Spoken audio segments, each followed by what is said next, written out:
প্রিয় দশম শ্রেণীর ছাত্রছাত্রী, এখন আমি আলোচনা করব হিন্দু মেলা।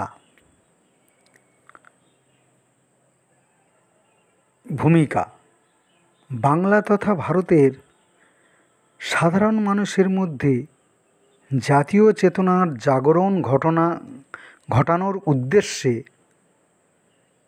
ব্রিটিশ শাসনকালে যেসব সংগঠন গড়ে ওঠে সেগুলির মধ্যে অন্যতম ছিল হিন্দু মেলা।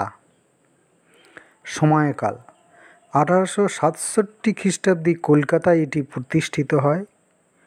প্রতিষ্ঠাতা নবগোপাল মিত্র, রাজনারায়ণ বসু। অন্যান্য সদস্যবৃন্দরা হলেন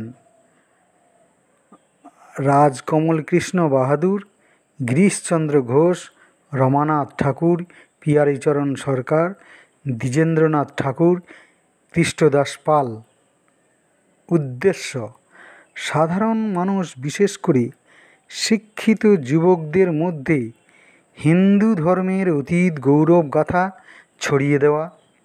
2. দেশীয় ভাষা চর্চা করা। 3. জাতীয় প্রতীকগুলিকে মর্যাদা দেওয়া। প্রাচীন হিন্দু সভ্যতার ঐতিহ্য তুলে ধরে নবগোপাল মিত্র এদেশে পাশ্চাত্য সভ্যতা ও সংস্কৃতির প্রসার প্রতিরোধের উদ্যোগ নেন। এর মূল লক্ষ্য ছিল স্বদেশী ভাবনার প্রসার। ফলাফল: জাতীয়তাবাদী ধারণার সম্প্রচার ঘটানো, সাংস্কৃতিক জীবনে গভীর প্রভাব, অর্থনৈতিক জাতীয়তাবাদের প্রচারের ঐকান্তিক প্রয়াস।